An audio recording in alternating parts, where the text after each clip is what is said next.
sawa mafuta na bino na transport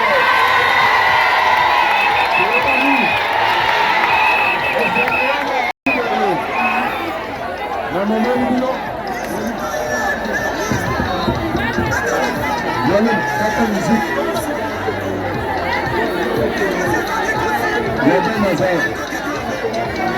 yade mazarapi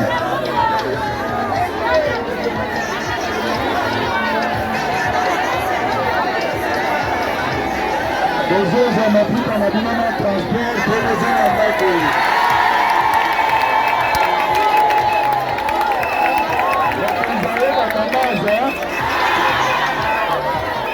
Mokonzaye batabazi yango na okibazi mobama usemeri batazone kote mpona esengo boza na ngo namemeli bino mwana na bino GPM ya intérieur Peter Kazadi Kankonde mama esengo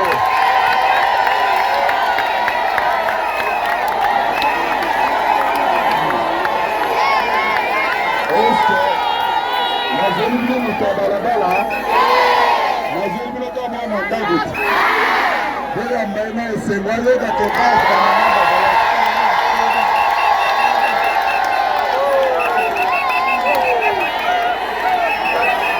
bamama fati bamama fatia boza na esengo fati teton toyokani bon nakopesa bino mwana na bino GPM de l'intérieur maître Peter Kazadi apesa bino mbote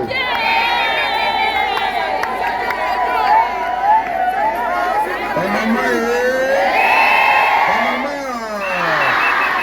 ya pati bamama ya pati merci mingi bamama ya liboso naza kopesa secrétaire général mbote merci mingi ntango ayebisi ngai azoyamba bamama ezalaki na rendez-vous alobi okoki koya kotala ngai sanke oleka opesa bamama mbote te bamama mbote na biso mbote lisusu naza mwana na bino mokonzi ya mboka Faci Beton auti kosala confiance apesi ngai fonction ya vice-premier ministre chargé de l'intérieur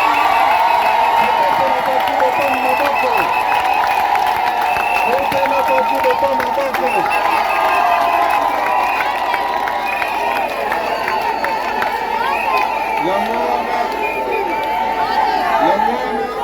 nalingaki nsima ya nomination na ngai naya kopesa mokonzi ya parti merci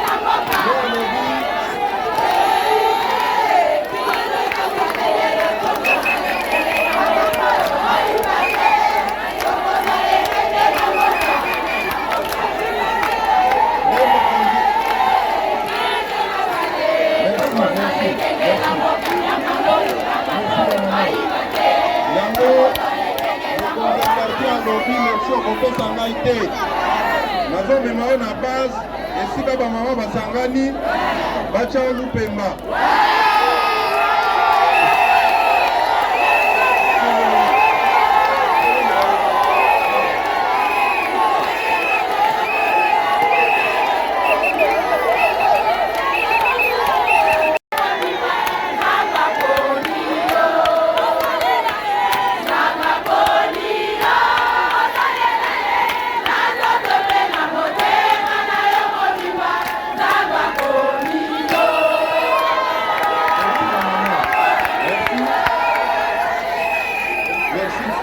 nalingi nazongisa mikro epa mokonzi yango na ye lokola mwana aye na makolo ya bamama na ye nayebi oyo elobi bamama nzambe likolo alingindimi yango nasengi bino lupemba soutien mosala bapesi ngai eza mosala monene ezosenga soutien na bino losambo na bino collaboration mpe ya bino nakozala nango besoin natondi bino botondi merci nazongisi maloba ya secrétaire général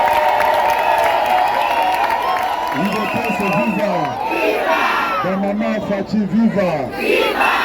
Nakanisi na memeri bino mutu boyebi te. Eza boye te. Nakanisi nayebisaka bino ke mokonzi ya mboka asaleli biso bolamu koleka ntina bato bakamba mboka liboso. Mokonzi ya mboka apesi IPPES nyonso. Toyokani? Apesi biso nyonso. Nayebisi bino ke ndenge tozali awa. Souci na biso eza ke soki mapronomi eye topesa ye majorité comme ça toso primature. Toyokani? Toyokani? Bobetela mokonzi ya mboka maboko makasi. Namomunga nango ya pino. Bosepeli na ndenge mokonzi ya mboka asali ye confiance. Sikoyo nakolibere ye mpo akende kokontinue na misala. Toyokani? Nazozonga awa tozosala boye. Oyo bamama balobi nde tokosala. Toyokani? Bazokanga kuna bobenga bato mosusu te. Bino bato bolalaki awa na servir bino bokende. Merci beaucoup.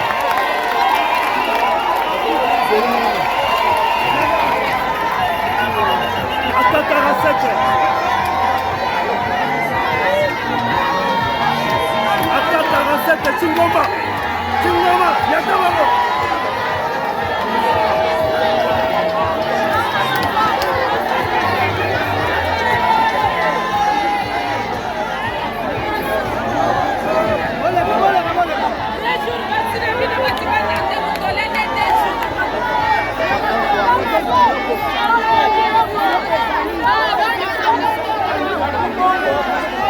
Transport na Mbiramba Bozwa. Sikoyo. Bozoza biloko bobima te. Bokende biloko bozwa. Libanda te bozela awa. Awa. Bozopesa awa.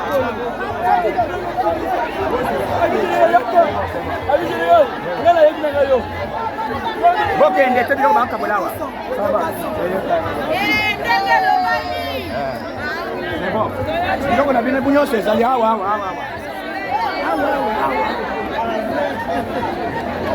Moi, déclaration.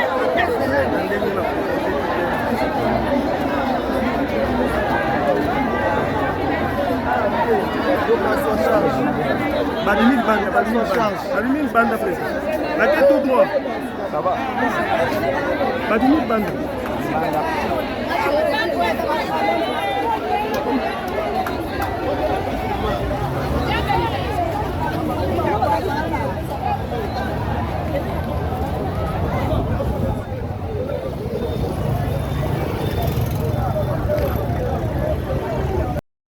Père Macron, qui est odieux, que ton nom soit oublié, que ton quinquennat s'achève, que ta volonté cesse en France comme ailleurs. Épargne-nous aujourd'hui ta connerie quotidienne. Pardonne-nous notre méfiance comme nous pardonnons à ceux qui t'ont élu. Et ne nous soumets pas à la tentation de te virer, mais délivre-nous de ta présence, car c'est à toi qu'appartiennent la médiocrité, l'incompétence et le déshonneur pour les années écoulées à venir. 1700 personnes. De vous transmettre la liste de 78 commandants assimilés et hommes de troupes du M23 sur un total exprimé à plus de 1700 personnes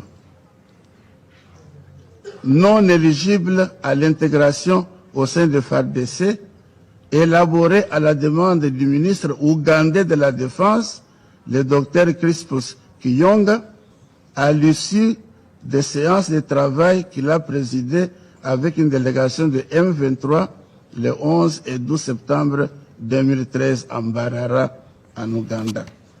Qu'est-ce que ce rapport nous renseigne? 78 commandants, les plus gradés, de généraux, de colonels, de lieutenants-colonels et de majors.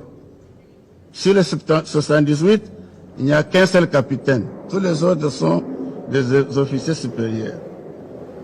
Aucun d'eux n'est congolais. Ils sont tous des Rwandais. Je viens de recevoir la proposition Tchad pour la deuxième fois, que je traduirai fidèlement l'expression de sa volonté aux honorables députés. Qui est Denise Nyakeru en 3 années? 1967. Née le 9 mars 1967 à Bukavu au sud Kivu, Denise Nyakeru Tshisekedi est mariée depuis plus de 20 ans au 5e président de la République démocratique du Congo, Félix-Antoine Tshisekedi Tshilombo. Elle est l'heureuse mère de 5 enfants dont un garçon et 4 filles.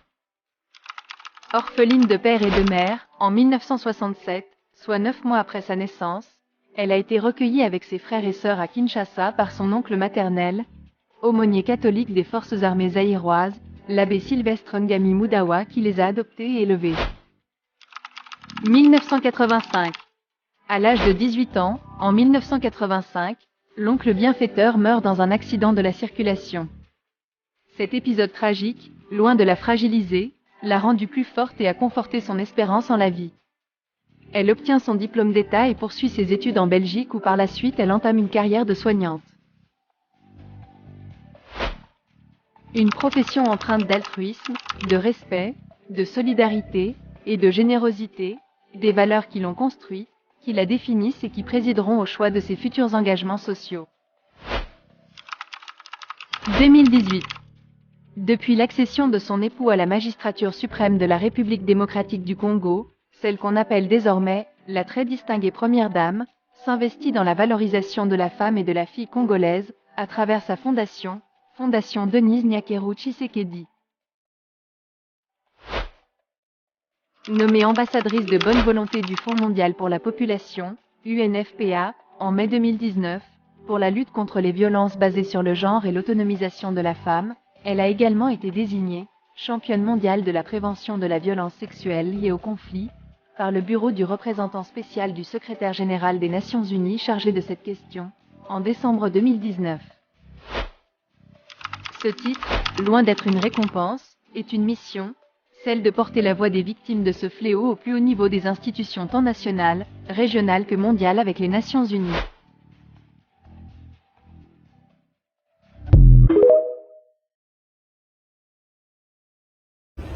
Les enfants Fachi Beto, Salam Boulot Blaise. Au moins, tu vois, grand combattant, tu as trop d'eau. Le président Salah Boulot. Général Kassongo. Général Kassongo. On a bien. Général Kassongo.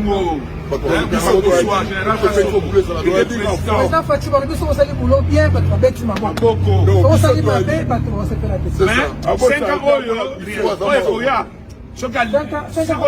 Mais 5 ans, parce que ça 5 ans mon kaboli mais ça bien été mais 5 ans il faut faire Fachi solo. OK. Moni Fachi tout d'abord ayebi makamba village ayebi akinois et puis à mon ami Kini. Tu comprends?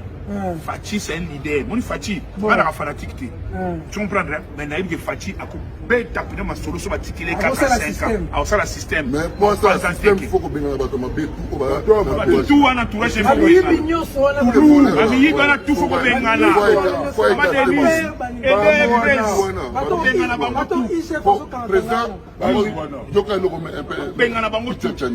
Président Rosana Boula bien. Mais bango bazo entourage wana tout. Bazo freiner. Moto akina ba poto awa. Non ba sakina poto. Bango ndeba o ba conduire président la erreur munene. Entourage wana. Oui bango. Moto akina bango na mboko. Donc entourage ba Fachi ba sakina mboko. Oh to sakina bango. Bazo dur président. Bango ba rendre au mauvais service dit to ba na 4 ans. To ko ta 5e année. Président pengana bien na bango. Faut attendre. Azwa ba bien na kisasa bazali ko ba mikilo bango zo sala ko ba na souci mboka basa epilé azwa bango acha bango moi changement et kota moi ba gi ba conseiller na ye conseiller na ba ngula la ba ba bise na ba momia wa ba ni maka bebele entre temps ba ya kawa oui terme bimaki avant bolimbisa mais quand même na kelo bayaka potopoto makambo ko ba mumi balaka on bafanda awa ce n'est pas bon so bani wa kekuna balaka mona président ba freiner ba couvert et puis soko kei kuna bite tchancho ko kei ba mo sona président ba olingati ba bloquer yo bango ba olingati on prend parce que que biso to formula G parce que facha ça mututu dans la qui donc ça dit que base ça on a passé message mais ça de la public non là ba mi bien la commune on va au solo on là ba on presse on va conseiller ba yaka wa ba solo ba ya non là ba grand leader la leader changer ma solo alligator kangela biso ba to wala kangela biso bango kanga bango on ça va bien